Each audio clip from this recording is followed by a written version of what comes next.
Operation కగాను కేంద్ర ప్రభుత్వం ఉధృతం చేస్తోంది. పామునూర్ గుట్టల్లో ఫార్వర్డ్ ఆపరేటింగ్ బేస్ ఏర్పాటు చేసుకున్నారు.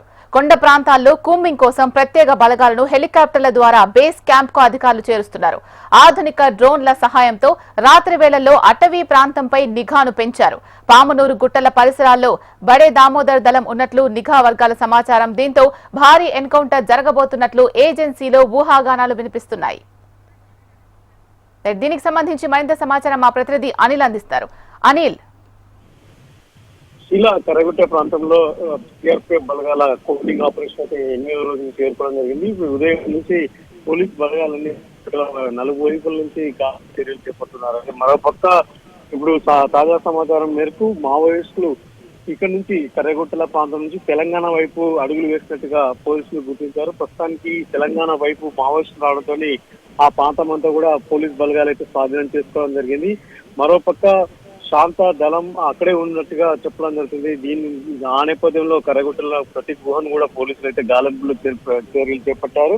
కాసేపటి క్రితం మనకు అందుతున్న సమాచారం మేరకు దామోదర్ దళం అక్కడి నుంచి సేఫ్ ప్యాసేజ్ ద్వారా తెలంగాణ వైపు అడుగులు వేసినట్టుగా పోలీసులు అయితే చెప్పడం జరుగుతుంది. శీలా, అక్కడంతా కూడా కొంచెం ఆపరేటింగ్ బేస్ ఏర్పాటు చేసినట్టు తెలుస్తోంది. అలాగే కూంబింగ్ కోసం కూడా ప్రత్యేకించి హెలికాప్టర్స్ కూడా యూజ్ చేస్తున్నట్టుగా తెలుస్తోంది. అక్కడ నివసించే ప్రజలకు ఎటువంటి హెచ్చరికలు జారీ చేయడం జరిగింది అలర్ట్ గా ఉండమని?